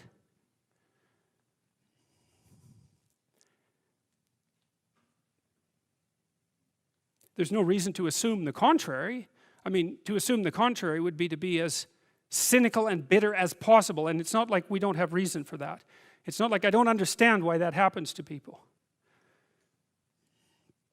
Therefore, all things whatsoever ye would that men should do to you, do you even so to them, for this is the law and the prophets. And that's a reciprocity issue, right? It's like, well, imagine what would be, this is another thing I learned from Jung, because Jung reversed this, because this is often read, it's the golden rule. it's often read as be nice to other people. It's like that is not what this rule means. It doesn't mean that even a little bit. It means something like, and we'll reverse it so that we'll concentrate on you rather than the other person to begin with. It means something like, conceptualize how things could be great if they were great for you, if you were taking care of yourself, and then work to make that the case for everyone else. You know, you see that in Buddhism because Buddha reached nirvana, right? That's the theory. And then he was tempted with the offer to stay there. And he rejected that offer and came back to the profane world because he felt that the attainment of nirvana was insufficient unless everyone attained it simultaneously. And so it's something like that. But it's treat yourself properly. That's a hard thing to do because you're a fallen, shameful, cowardly, deceitful, malevolent, mortal creature. And so it's not easy, and you know it, and it's not easy to treat something like that properly. And it isn't obvious that people treat themselves better than they treat other people. I don't think that's obvious at all. But maybe you could start with yourself and think, okay, I'm going to take care of myself as if I have value. What would that look like? And then I'm going to work to extend that courtesy to everyone else. And that's, well, the hypothesis here is that if you take all of the moral wisdom that mankind has generated over its millennia of struggle, evolved and then manifested metaphor and story, and then codified into law, articulated law, and you pick one principle that dominated all of that, this would be the principle. And it's interesting too because it's the law and the prophets. And the law is the rules, but the prophets are the process by which the rules are being updated. Right? And so the prophets are superordinate in some sense to the law. And the proposition that's set forth in this particular statement is that this maxim, which is optimize your own mode of being and then work to do the same for everyone around you, is not only the thing that's at the core of the law, but it's at the core of the process that generates and updates the law. It's a hell of a thing for someone to say. Enter ye in at the narrow gate, because that's what straight means. Enter ye in at the straight gate, for wide is the gate and broad is the way that leadeth to destruction. Well, who in the world could possibly argue with that? Everyone in their right mind knows that there's a million ways of doing things wrong, and one way, if you're lucky, to do things right. And so the notion that it's a very, very narrow pathway that you tread upon if you're doing things right, that's wisdom. That's the line between chaos and order that you're supposed to be on constantly, right? It's a very, very thin line, because if you're a little bit too far in one direction, then it's too much chaos, and if you're a little too far in the other direction, then it's too much order. And both of those aren't good. The balance has to be exactly right. And you can feel that, and I truly believe you can feel that, and I think it's your deepest instinct. It's your deepest instinct, and I mean that biologically. I don't mean that metaphorically. I think that your psyche is arranged to exist in a cosmos that's composed of chaos and order. I think that's why you have the hemispheric structure that you have. This is deeper than metaphor. And then when you feel as if you're meaningfully engaged in the world, when the terror of your mortality strips away and you're engaged and it's timeless, that's the deepest instinct you have telling you that you're in the right place at the right time.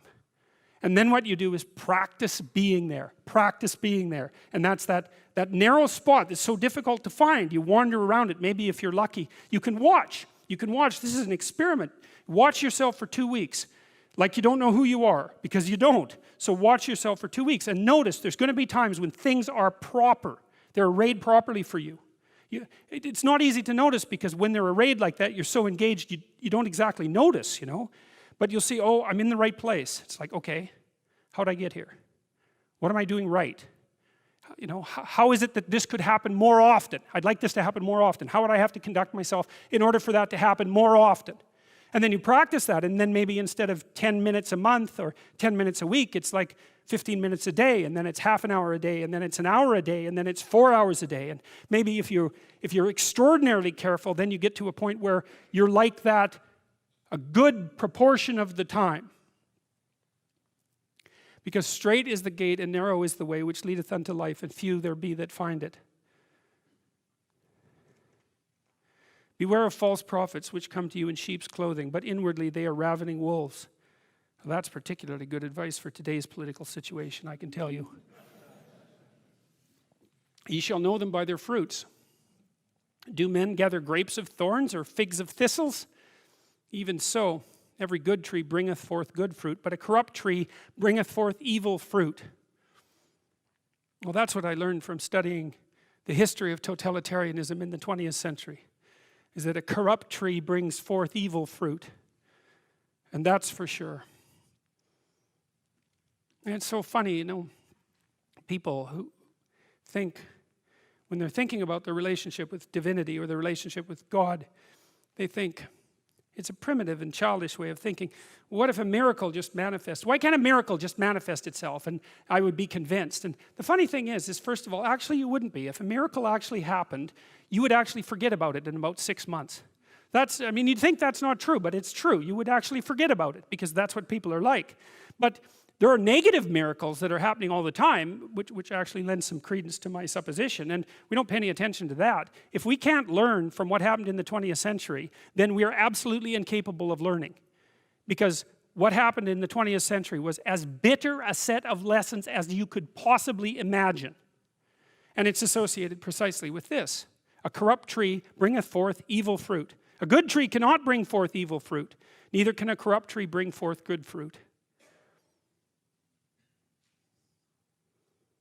Every tree that bringeth not forth good fruit is hewn down and cast into the fire. Well, that's a flood motif right there.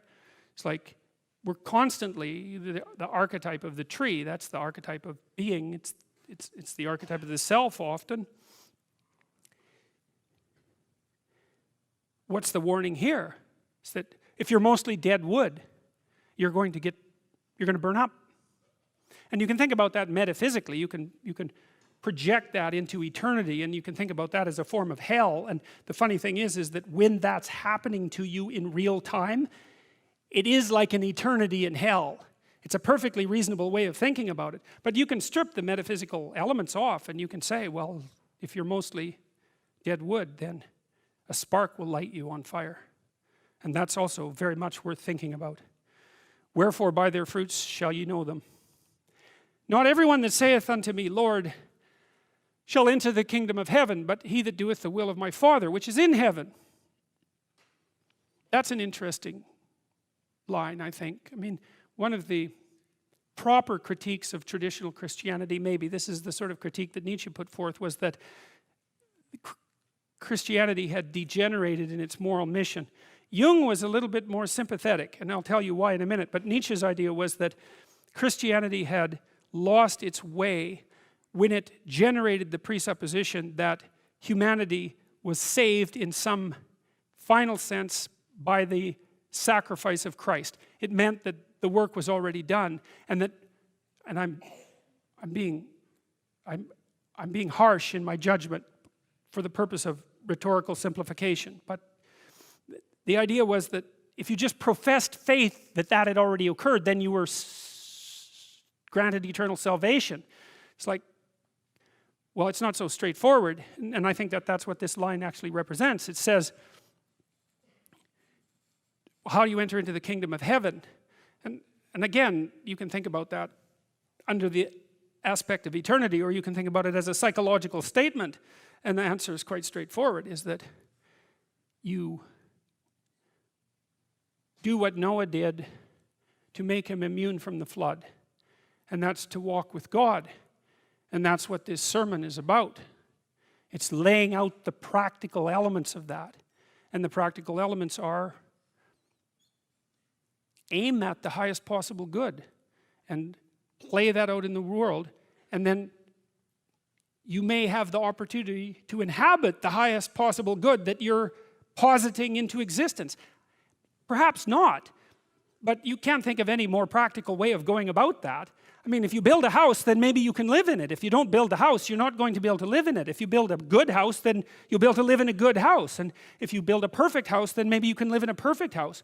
But if you just say that the house has already been built for you, and that you can just say that the house is being built for you, well then the probability that you're going to be able to live where you need to live is, there's no probability that you're going to be able to live where you need to live. Many will say to me in that day, that's the judgment day, Lord, have we not prophesied in thy name? And in thy name have cast out devils, and in thy name done many wonderful works. And then I will profess unto them, I never knew you. Depart from me, you that work iniquity. See, that's judgment day, you know. That's an archetypal idea. And partly it's archetypal because every day is judgment day. And the part of you that's equivalent to the logos, say, the part of you that's your own ideal, sits in eternal judgment on your iniquity. And that's the source of guilt and shame and withdrawal, and then resentment, and then murderousness, and then genocide. It's because you can intuit the ideal, and the problem with intuiting the ideal is that an ideal is always a judge. There's no difference between an ideal and a judge, and so you're eternally judged by your own ideal. If you have no ideal, well then you've got no direction and no meaning in your life. And then of course the more extreme the ideal, the harsher the judge. That's actually why Jung was very curious about why the book of Revelation was tacked on to the Bible, because the book of Revelation, that's a very weird book. And you know, in the Gospels, Christ is, I would say, perhaps primarily merciful. There's maybe a war in his character between truth and mercy, but it's one of the two, perhaps mercy. And Jung's observation was the gospel Christ was too merciful. And that's why the book of Revelation was tacked on to the New Testament, because in the book of Revelation, Christ, who's the ideal, who's above the pyramid, right, the transcendent ideal, is nothing but a judge, and everyone fails. And of course, the ultimate ideal is the ultimate judge. And so that's the archetypal reality there. And you can say, well, I don't want to be judged, and so I'll dispense with the ideal. But then you're Cain, because Cain is exactly the person who dispenses with the ideal. And so there's no escaping from it. There's no escaping from eternal judgment. That's the archetypal story. You know, people put a lot of work into these representations, you know. And there's thousands of them. They weren't messing around. These are serious pieces of work. You know, we don't understand them, but that doesn't mean that the people who created them didn't know what they were doing. These were geniuses who created these pieces of work. It's not like they understood in an articulated manner exactly what they were trying to represent. But what they were representing were the metaphors at the core of our culture. To the degree that our culture is functional and good, these are the metaphors upon which it's founded. And they're not for the faint of heart, you know. You say religion is the opiate of the masses. It's like, yeah, then how do you explain this? Exactly. You know, because if it was opiates you're after, you might just get rid of that panel. Especially when the other thing that's so interesting about the proposition, if you look at Revelations, and in Revelation, and you look at the judgment, almost everyone ends up on the right side of this panel.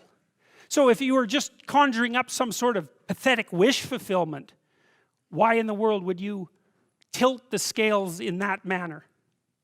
You think that's supposed to make people feel good? I don't think so. There's almost nothing about this picture that should make people feel good. It should, if you understand it properly, it should terrify you to the depths of your soul. That's what the picture is for. Therefore, whoever heareth these sayings of mine and doeth them, I will liken him unto a wise man which built his house upon a rock. And the rain descended, and the winds blew, and the floods came and beat upon the house, and it fell not, for it was founded upon a rock. And everyone that heareth these sayings of mine and doeth them not shall be likened unto a foolish man which built his house upon the sand. And the rain descended, and the floods came, and the winds blew and beat upon that house, and it... Oh, I made a mistake. And it fell, for it was founded upon sand. And it came to pass, this is a very interesting line. I really, you know, now and then you run across lines in this particularly happens in biblical settings. You run across lines that you cannot believe actually exist. You cannot imagine how someone could have imagined up and conjured up the line. And these two lines are like that as far as I'm concerned. And it came to pass when Jesus had ended these sayings that people were astonished at his doctrine, for he taught them as one having authority and not as the scribes.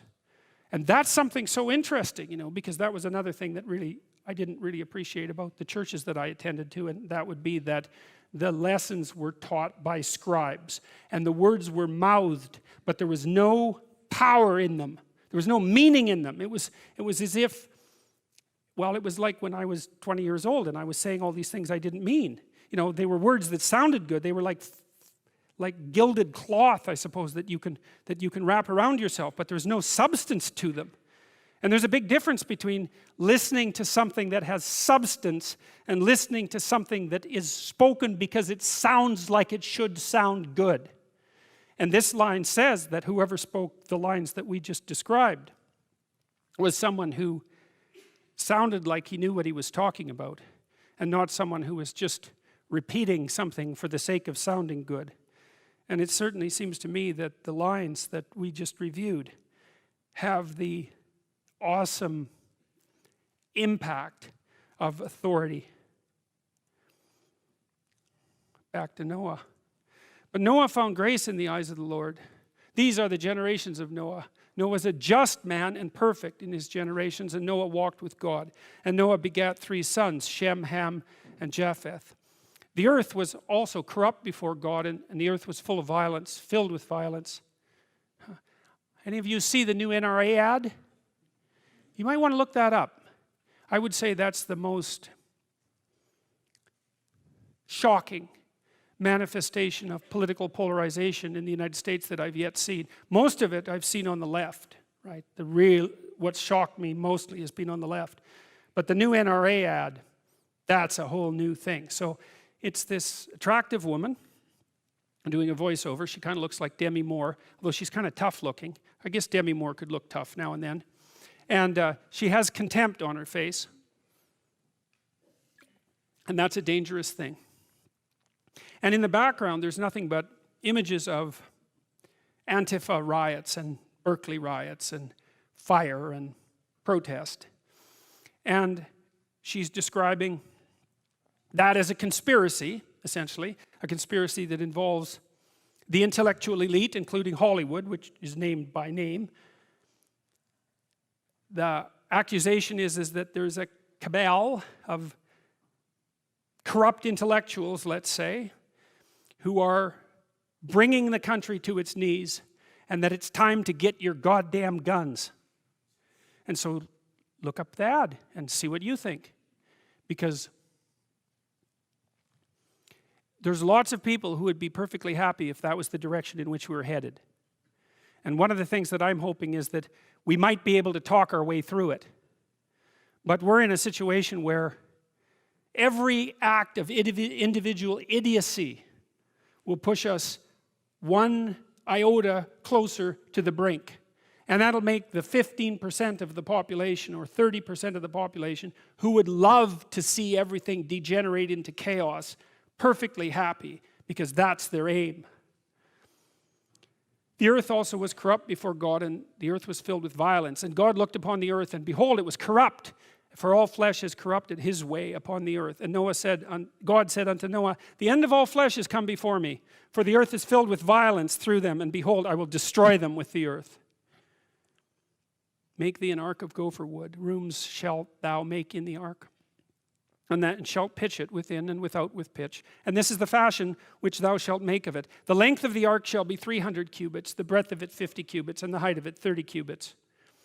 A window shalt thou make to the ark, and in a cubit shalt thou finish it above. And the door of the ark shalt thou set in the side thereof, with lower, second, and third stories shalt thou make it. And behold, I, even I, do bring a flood of waters upon the earth, to destroy all flesh, wherein is the breath of life, from under heaven, and everything that is in the earth shall die. But with thee I will establish my covenant, and thou shalt come into the ark, thou and thy sons and thy wife and thy sons' wives with thee. That's a fairly optimistic twist on the story, because not only is it Noah, but he gets to save his whole family and down a couple of generations. And so that's a good thing to think about. It's like, as things, I had this client, and she had a very hard upbringing, I would say. Not a lot of encouragement, to say the least. Let's say a fair bit of discouragement. And she had a son, and what was really interesting about her in relationship to her son is that all the things that she could have learned to do to him, given her extensive experience with being made as miserable as possible by someone who was hell-bent on bringing her to her knees, she refused to do to her son. Right? She learned the opposite lesson from all her misery and torment, which was not to move that forward down the generations. And so the idea here is that if you walk properly and aim properly and act properly, if you walk with God in the manner that we've been discussing, is that perhaps that isn't only good for you, perhaps it's also the thing that will save your family. And then by implication, perhaps save society. Because that's exactly what happens with Noah, right? First it's him and then it's his family, but everything else goes. And so by saving himself, by acting properly, and by saving his family, he actually saves the world. It's interesting, like the most profound people that I've read who've meditated deeply on the problem, say, of totalitarian catastrophe, and I would put Alexander Solzhenitsyn at the top of that list. His entire corpus, 3 volumes, 700 pages long each, in tiny type, is a long scream about the absolute necessity of individual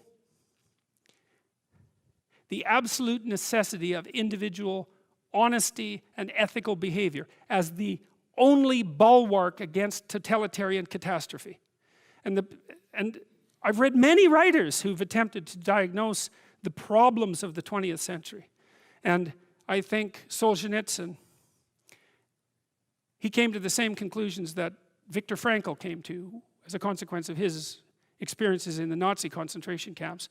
And Frankl, I'm also an admirer of Frankl, but Solzhenitsyn takes it to an entire different level of profundity and makes an extraordinarily strong case that not only do societies deteriorate because the people within the societies become individually corrupt, but that the only way to stave that off is for the individuals within that society to reject that corruption in the confines of their own personal lives. And he tells endless stories of people that he met in the Gulag, in the work camps, in the death camps in the Soviet Union, of people, and this is what he learned, of people who were so incredibly tough that even under conditions, the most possible extreme conditions, there wasn't a chance that they were going to step off that straight and narrow line. There was nothing the authorities could do to move them. And just watching that was enough to transform Solzhenitsyn, because of course one of the things he wondered was, after spending a good amount of time in the work camps, was, well, just exactly how did I get here? And it wasn't, well, it was Hitler's fault and it was Stalin's fault, although it was definitely the fault of both of them. For Solzhenitsyn, it was also his fault, because he was playing the same game. He just wasn't as good at it. And of every living thing of all flesh, 2 of every sort shall thou bring into the ark to keep them alive with thee. They shall be male and female. And so there's another message in this story, which is that it isn't only Noah and his family and human society that's dependent on Noah's appropriate actions in the world. It's the entire living planet. And in an era of excessive and extreme and genuinely disingenuous environmental catastrophizing, that's something to consider very seriously. You think,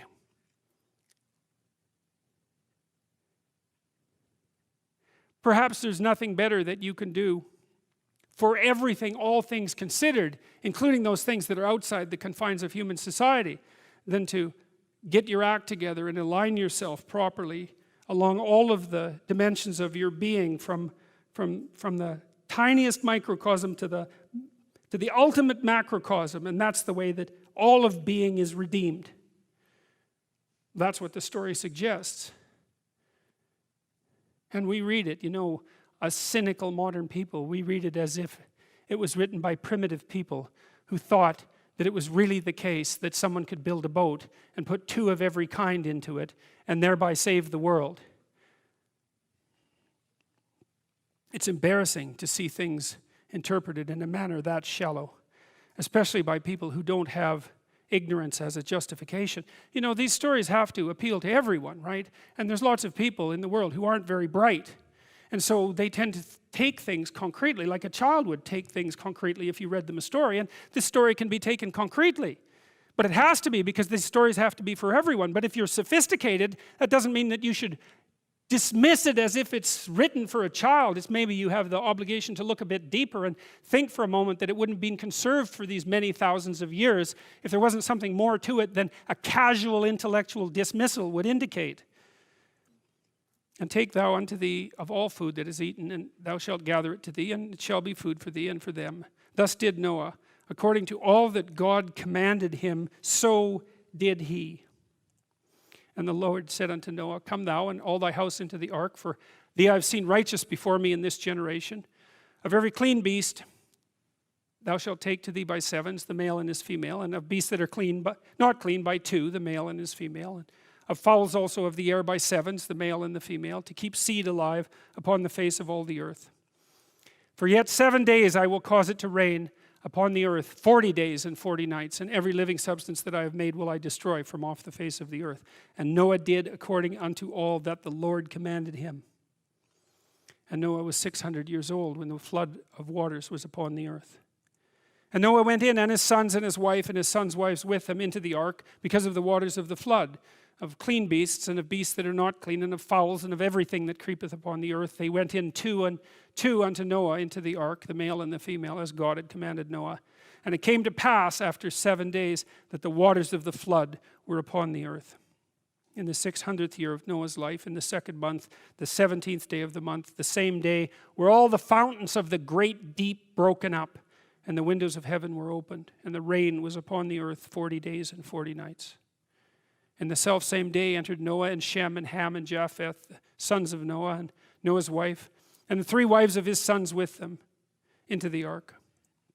They and every beast after his kind, and all of the cattle after their kind, and every creeping thing that creepeth upon the earth after his kind, and every fowl after his kind, every bird of every sort. And they went unto Noah into the ark, 2 and 2 of all flesh, wherein is the breath of life.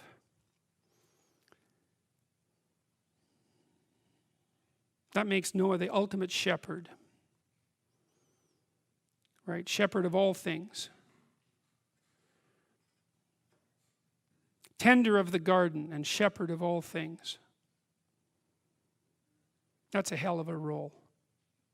And maybe that's the one that keeps you afloat during the flood. And they that went in male and female of all flesh, as God had commanded him, and the Lord shut him in. And the flood was 40 days upon the earth, and the waters increased, and bare up the ark, and it was lift up above the earth, and the waters prevailed, and were increased greatly upon the earth. 15 cubits upward did the waters prevail, and the mountains were covered. And all flesh died that moved upon the earth, both of fowl and of cattle and of beast, and of every creeping thing that creepeth upon the earth, and every man. And all in whose nostrils was the breath of life, of all that was in the dry land, died. And every living substance was destroyed, which was upon the face of the earth, both man and cattle, and the creeping things, and the fowl of the heaven. And they were destroyed from the earth, and Noah only remained alive, and they that were with him in the ark. And the waters prevailed upon the earth 150 days. And God remembered Noah and every living thing, and all the cattle that was with him in the ark. And God made a wind to pass over the earth, and the waters receded. The fountains also of the deep and the windows of heaven were stopped, and the rain from heaven was restrained, and the waters returned from off the earth continually. And after the end of the 150 days, the waters were abated. And the ark rested in the 7th month, on the 17th day of the month, upon the mountains of Ararat. And the waters decreased continually until the 10th month. In the 10th month, on the 1st day of the month, were the tops of the mountains seen. And it came to pass at the end of 40 days that Noah opened the window of the ark which he had made, and he sent forth a raven, which went to and fro until the waters were dried up from off the earth. And he also sent forth a dove from him to see if the waters were abated from off the face of the ground. But the dove found no rest for the sole of her foot, and she returned unto him in the ark, for the waters were on the face of the whole earth. Then he put forth his hand and took her and pulled her in unto him into the ark. And And he stayed yet another 7 days. And again he sent forth the dove out of the ark. And the dove came into him in the evening, and lo, in her mouth was an olive leaf plucked off. So Noah knew that the waters were abated from off the earth. And he stayed there yet another 7 days, and sent forth the dove, which returned not again unto him any more. And it came to pass in the 601st year, in the first month, the first day of the month, the waters were dried up from off the earth. And Noah removed the covering of the ark, and looked up, and behold, the face of the ground was dry. And in the second month, on the 7th and 20th day of the month, was the earth dried. And God spake unto Noah, saying, Go forth of the ark, thou, and thy wife, and thy sons' wives with thee. Bring forth with thee every living thing that is with thee, of all flesh, both of fowl and of cattle, and of every creeping thing that creepeth upon the earth, that they may breed abundantly in the earth, and be fruitful, and multiply upon the earth. And Noah went forth, and his sons, and his wife, and his sons' wives with him, every beast, creeping thing, every fowl, and whatsoever creepeth upon the earth after their kinds went forth out of the ark. And Noah builded an altar unto the Lord, and took of every clean beast and of every clean fowl, and offered burnt offerings on the altar. Immediate return to the sacrificial motif. And the Lord smelled a sweet savor, and that's Noah's proper sacrifice. And the Lord said into his heart, I will not again curse the ground any more for man's sake, for the imagination of man's heart is evil from his youth. Neither will I again smite any more every living thing, as I have done, while the earth remaineth, seed time and harvest, and cold and heat, and summer and winter, and day and night shall not cease. And God blessed Noah and his sons, and said unto them, Be fruitful and multiply, and replenish the earth. And the fear of you and the dread of you shall be upon every beast of the earth, and upon every fowl of the air, upon all that moveth upon the earth, upon all the fishes of the sea. Into your hand are they delivered.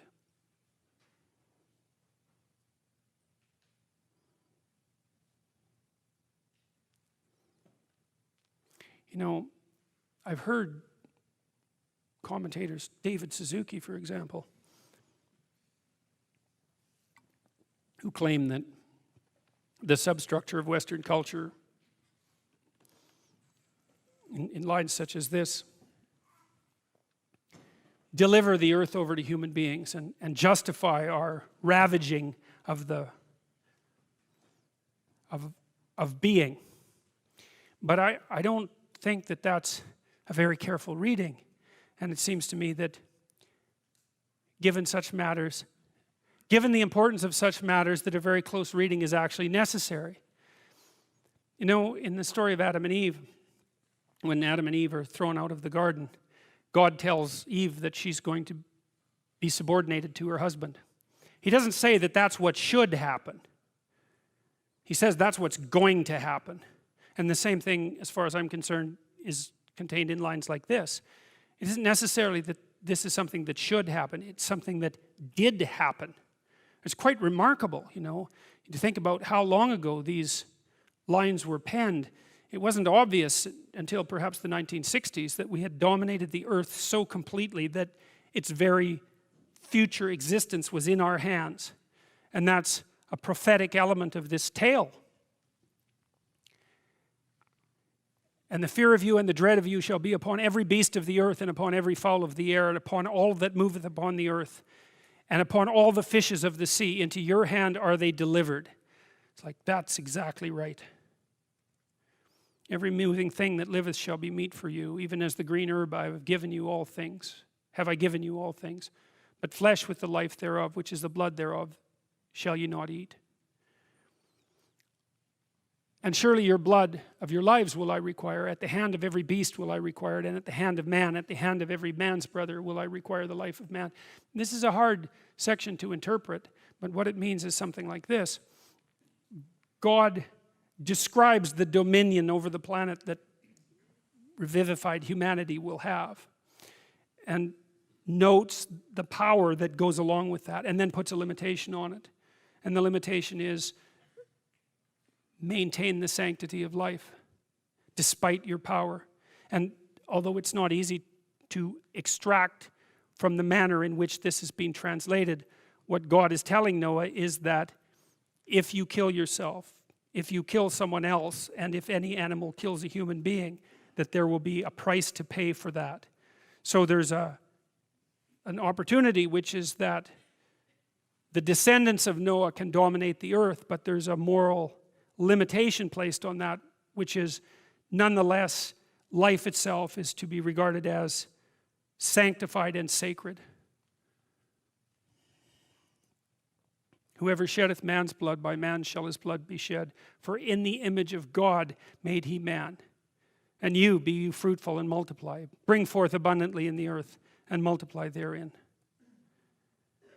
And God spake unto Noah and to his sons with him, saying, And I, behold, I establish my covenant with you, and with your seed after you, and with every living creature that is with you, of the fowl and the cattle, and of every beast of earth that is with you, for all that go out of the ark, to every beast of the earth.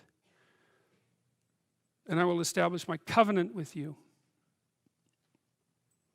Neither shall all flesh be cut off any more by the waters of a flood, neither shall there be any more a flood to destroy the earth. And God said, This is the token of the covenant which I make between me and you and every living creature that is with you for perpetual generations. I do set my bow in the cloud, and it shall be for a token of a covenant between me and the earth. And it shall come to pass, when I bring a cloud over the earth, that the bow shall be seen in the cloud, and I will remember my covenant, which is between me and you and every living creature of all flesh, and the water shall no more become a flood to destroy all flesh.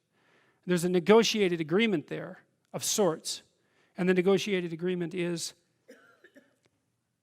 as far as I can tell, to the degree that humanity agrees to act in the manner of Noah, then the threat of catastrophic destruction will remain at bay.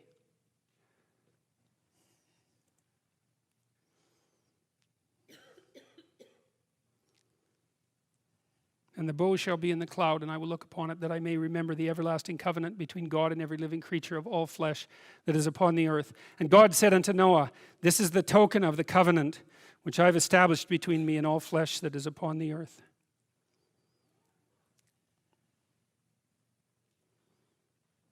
This is the token of the covenant which I have established between me and all flesh that is upon the earth. So that's a good place to stop. And there's no lecture next week, by the way, because the theater was booked, so there'll be a 1-week break. And then when we get back, we'll finish the story of Noah. There's not much left of it. We'll talk about the Tower of Babel, which is a very short story, but a very, very interesting one. And then we'll move on to the story of Abraham. And so thank you very much for coming, and we'll see you in 2 weeks.